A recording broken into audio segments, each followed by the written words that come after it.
artinya kita berpegang dengan apa yang dipegang di dalam semua mazhab para imam. Hatta orang sebenarnya duk kata, sebagai orang mereka buat Kunuriyah Roh ni, dia kata Imam Syafi'i suruh, sebenarnya tak betul. Dalam mazhab Syafi'i tak boleh. Hari tu mereka mari kat Malaysia ni, apa nama, Mustafa Bura. Mustafa Bura dalam kitab Al-Fiqh Al-Manhaji ala mazhab Al-Imam Syafi'i, dia sebut Kunuriyah Arwah tu antara bid'ah mengadakan makanan. Kitab Jawi Ulama juga sebut benda yang sama. Kitab Syahid Fatani itu kira Nusantara dah. Adapun apa yang diadatkan oleh kebanyakan manusia daripada mengadakan ia makanan atau sebelum atau selepas ditanam ia akan mayat, demikian merupakan bid'ah yang dibenci oleh agama. Dia sebut tu. Ini tak kira lagi. An-Nawawi juga sebut dalam Majmu' tentang hadis bahawasanya kunna nara al-ijtima' inda al-ahl al-mayt wa san'at at-ta'am. Apabila Jarir bin Abdullah Al-Bajali menyebut bahawasanya kami menganggap berhimpun di rumah si mati dan menyediakan makanan termasuk di dalam hukum meratapi mayat yang dilarang oleh agama, yang diriwayatkan oleh Ibnu Majah, dan An-Nawawi menyebut ia adalah hadis yang sahih. Dan kitab mazhab Syafi'i menyebut benda yang sama. Yang berlaku ialah tradisi orang Melayu. Kalaulah hubungan buat kenduri, maka dengan tu mayat akan jadi dapat pahala banyak. Orang kaya masuk syurga, buat kenduri masuk juta dua. Orang miskin, rugi biskut kan. Masuk pelan-pelan. Agama ialah satu benda yang tak munasabah, dia takkan jadi agama. Akhirnya semua orang rasa kalau kita upah orang boleh dah hantar pahala pada si mayat. Upah orang ni, nak upah ustaz sikit, buat pahala sikit pada arwah. Artinya orang kalau mati, dia ni ada 5-6 juta, dia upah pahala 1 juta, banyak. Kalau hak kayu bersekat, cukup buat bendang, pakai tak ada apa. Agama. Sebab itu, ini yang disebut oleh Za'bar dalam bukunya Perangai Bergantung pada Diri Sendiri. Saya suka kalau sekiranya ahli-ahli akademik ini meluaskan pembacaan dalam hal ini. Za'bar dituluh pada zaman dia sebagai kaum muda pembaharuan. Tapi apa yang Za'bar sebut ialah sesuatu yang realiti. Za'bar kata agama yang telah diajar oleh golongan agama orang Melayu kepada orang Melayu menjadikan ia satu bangsa yang tidak boleh bangkit. Buku dia Perangai Bergantung pada Diri Sendiri diharamkan pada zaman dia hidup. Pada zaman dia oleh Mufti Negeri Perak dan beberapa negeri tanah Melayu. Tapi sekarang ni dia orang bahasa cetak di dalam bahasa Melayu, dalam Jawi dan juga dalam English. Perangai Bergantung pada Diri Sendiri. First buku tu saya baca apabila Engku Aziz, Profesor Diraja Engku Aziz minta saya baca buku ni masa saya jadi mufti yang pertama tu. Kita baca buku ni. Dalam buku tu saya tertarik, saya pun tak sangka Za'bar sejauh itu. Za'bar kata orang Melayu ni dia diajar sehingga kalau dia nak berniaga, dia tak boleh berniaga melainkan dia kena dapat bantuan kerajaan. Kalau dia nak berniaga berlebihan, orang akan perli dia. Kalau dia nak sambung mengaji, dia tak boleh mengaji kalau sekiranya orang tak bagi bantuan sekolah kepada anak-anak dia. Itu masa dia hidup. Sehingga apabila dia mati, kata Za'bar, dia masih lagi mengharapkan sedekah qul huwallah orang kepadanya, bukan kepada amalannya. Karena dia diajar supaya bergantung dengan orang, bukan bergantung dengan dirinya sendiri. Inilah menyebabkan agama orang Melayu tidak menjadikan orang Melayu dapat membangun. Baca Za'bar. Satu kritikan yang baik. Dan agama akhirnya eksploitasi golong. Hari ini semua benda ustaz-ustaz telah menjampi serapah. Semua benda jadi produk. Air RM1, dia jampi jadi RM15. Kismis dia jampi. Segala benda dia jampi. Kononnya orang Melayu boleh jadi cerdik, boleh jadi ini, yang degil boleh jadi baik dengan minum air ustaz. Kalau sungguh manusia degil boleh jadi baik, jahat boleh jadi baik, jahat boleh jadi soleh dengan minum air, Nabi dulu jampi telaga Zam-Zam bagi Quraisy jadi baik. Nabi malam-malam Nabi jampi telaga Zam-Zam, Quraisy pagi esok kan semua minum telaga Zam-Zam, balik slow je baik. Masya-Allah, astagfirullahalazim.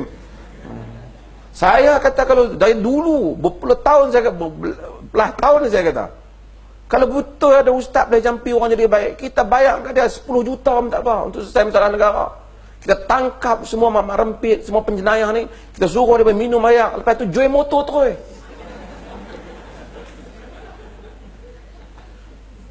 Lepas minum-minum Astaghfirullahalazim, saya menyesal kerana merempit. Agama, faman syaa'a falyu'min wa man syaa'a falyakfur, Quran kata. Siapa yang mau sila beriman, siapa tak mau sila kufur. Inna hadainahu sabila imma syakiran wa imma kafura. Kami yang menunjukkan dua jalan, dia nak jadi syukur ataupun kufur. Dia tak jadi dengan jampi. Jampi untuk sakit dalam badan tak apa, bawa halau hantu syaitan tak apa. Tapi manusia tak akan jadi baik. Ibnu Abbas, Nabi doa kepada dia, Allahumma faqihhu fid din wa 'allimhu ta'wil. Ya Allah, faqihkan dia agama dan alimkan dia lah takwilan. Dia tak jadi faqih macam tu ya. Dia tunggu di setiap pintu rumah sahabat. Dia menuntut ilmu bagi setiap orang sahabat Nabi yang tahu tentang Quran. Sehingga dia menjadi alim. Imam-imam yang besar, yang alim, semua mereka melalui proses ilmu pengetahuan, mengembara. Kata Al-Bukhari, aku sehingga tak dapat membilang berapa kali aku masuk keluar ke Baghdad dan Kufah untuk menuntut ilmu. Tiba-tiba mari pada satu zaman, ustaz-ustaz boleh jampi, manusia boleh jadi cerdik. Ini eksploitasi agama. Sebab itu kita jangan berikan kuasa eksploitasi, tidak kepada mufti, tidak juga kepada bukan mufti. Agama milik Tuhan. Kita tentang eksploitasi ini. Ia membodohkan akal, menjadikan manusia hidup dalam superstition, dalam karut-marut. Sebab tu orang Melayu, orang Islam pun sama. Dia berhimpun, dia doa supaya Allah memenangkan rakyat Palestin. Tapi kita tak buat apa. Nabi pun tak jampi supaya Quraisy kalah. Nabi turun di medan perang.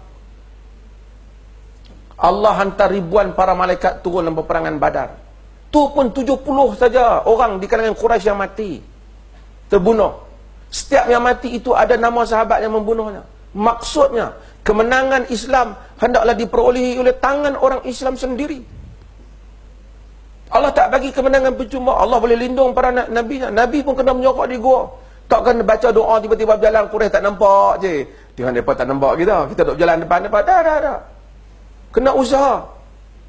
Nak berperang, Allah tak kata Nabi kita besok kita nak perang, aku turun sikit jurus-jurus jauh ni, jurusnya bani tapak sikit, angkat seruntun dengan ayat 5 ni. Tak ada. Sahabat mati telah mati. Hamzah telah meninggal. Nabi pun juga pernah tewas dalam peperangan Uhud. Kita deal dengan reality. Di situ adanya pahala, kena ada kesungguhan. Para nabi ada, wan nabiyyu laisa ma'ahu ahad, dalam hadis. Ada nabi yang tak ada siapa pun, dia balik ke akhirat tak ada siapa pun ikut dia. Ada nabi sama dia dengan jumlah yang besar, ma'ahu rah, ma'ahu nafar, ma'ahu rajulan, ma'ahu rajul, ma'ahu walad, wan nabiyyu laysa ma'ahu ahad. Ada nabi ada sekumpulan besar, ada sekumpulan kecil, ada nabi ada 2-3 orang, ada nabi ada 2 orang ikut, ada nabi ada seorang pengikut, ada nabi siapa pun tak ikut dia. Balik di akhirat kelak besok nanti. Sebab apa? Realiti. Tak ada Nabi kata pitiup kat kaum dia, terus kaum dia ikut dia. Nuh, Nabi yang mulia, 1000 tahun hampir berdakwah, dia hanya dapat beberapa orang saja. Mai hari ini, orang jampi ayak, dengan ayak ni suami yang degil menjadi baik, selesai rumah tangga, tak payah kita ceramah apa. Ada, Ustaz, suami saya duk tampak saya ni macam mana? Pagi ni minum ayak ni. Minum-minum, masya-Allah sayang.